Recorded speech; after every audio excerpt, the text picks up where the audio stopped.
Hello, John Bloodworth, Gentleman Crafter here again with another card layout. This time it's a very floral, just for you card.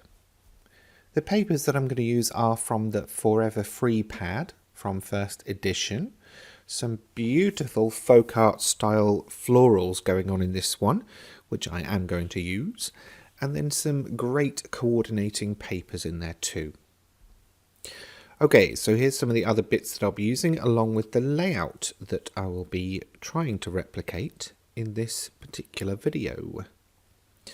So I've got some gems, a pickup tool and a little tray to keep them all tidy.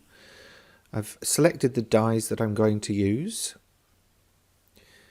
And I've got the card and the coordinating card stock. And then a couple of templates that will help me with gem placement. And then, of course, the two papers that I chose from the paper stack. I'm going to make a start by chopping down the background panel, which will be 6 by 4 inches, because that's the size of the card, and I want it to fill the front of the card. If you'd like the dimensions and a printable copy of the layout, of course, please head over to my blog, gentlemancrafter.com. And you will find a downloadable printable version of the layout right there. So I'm just die cutting the circles, the two smaller circles that will make up the top right and bottom left sections.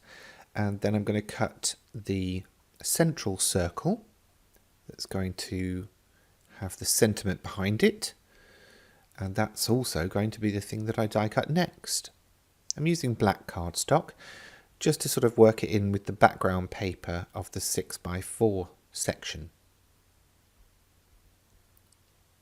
Now, to cut the edge off, I basically used a gridded ruler and just used the 1/4 inch mark to make a line down and then hacked off the little bits with scissors.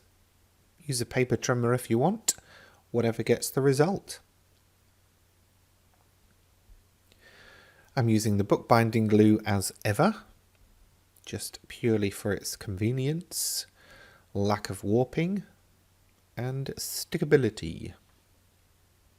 There's a word for you.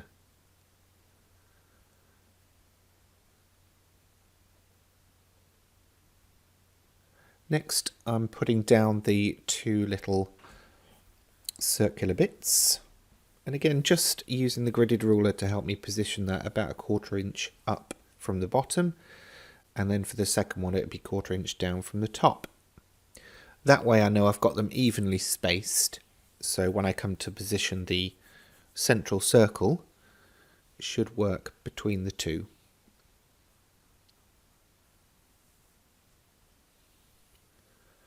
Okay, I'll pop that off to one side while I deal with the sentiment. Now I did this earlier, but basically I taped the circle to a gem placement guide and made marks where I was going to put the gems. And then by the power of super hyper speed, I will position all of the gems using my pickup tool and a little pair of tweezers just in case they get stuck to the pickup tool. And pow, there you go, all done. Back in with the rest of them. And then I thought for the black cardstock it was kind of a bit stark, so I did grab a couple of ink pads that I didn't show at the start of this video and just dry brushed them across the sentiment just so that it picked up on the edges. I did also use a metallic pink, and then you will see me also use a basic pink pigment ink. That's not easy to say. Pink pigment ink. But generally the sort of purpley blue one was the only one that really picked up or showed up. So not really sure what happened there, but still works. I like it.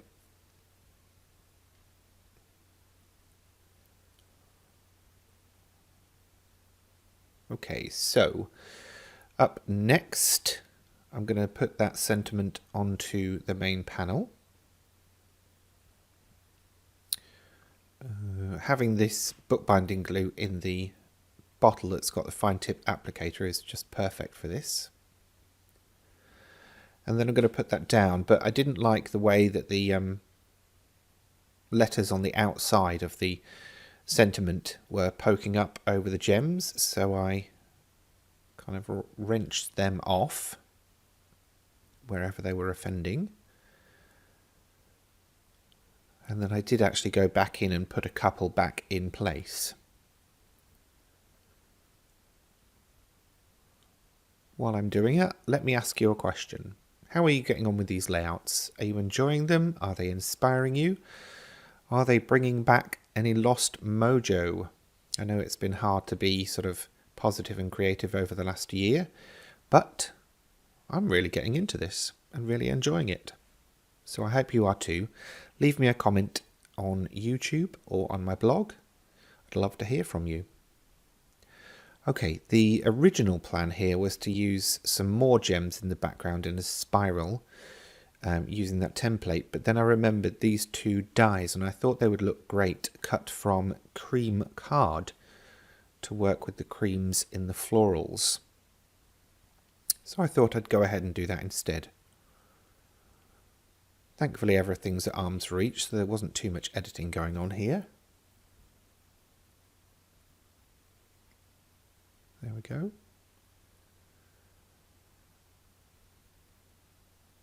Just sticking the bottom bits out. Sticking the bottom bits down so that the branches could kind of fly free. I realised when I was putting the second one down that I actually wanted it to curve the other way, so I recut a second or a third even branch. Thankfully I had another scrap of this paper and stuck that down to the card. Seems quite busy with all these patterns going on, and that's why I chose to do the sentiment on a very plain background. Didn't want to do it on a pure white because I thought that would be too stark, so the lilac was kind of to tone it down and blend it in. Now I thought that I needed something to go behind this sentiment panel, and the only thing I really had that I wanted to use was a 3-inch scalloped circle punch. Wouldn't have fitted because the circle was 3 inches, so I cut 2 and just offset them slightly so that they kind of poked out at either end.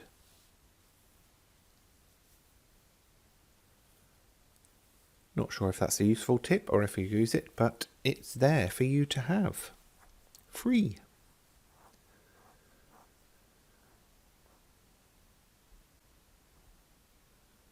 Just a little bit of fiddle faffing to get it kind of right, in quote marks. Then some faux pads on the back to get the sentiment raised. A little bit of glue to give me some wiggle time. And then onto the card it goes. And that is card layout number 37 done. Thank you very much for watching, and I hope to see you for number 38. That's it for this time. If you've enjoyed this video, please remember to give it a thumbs up, and if you have any questions, feel free to leave them in the comment section below. And for more from me in the future, please remember to subscribe to this channel. Thanks for watching.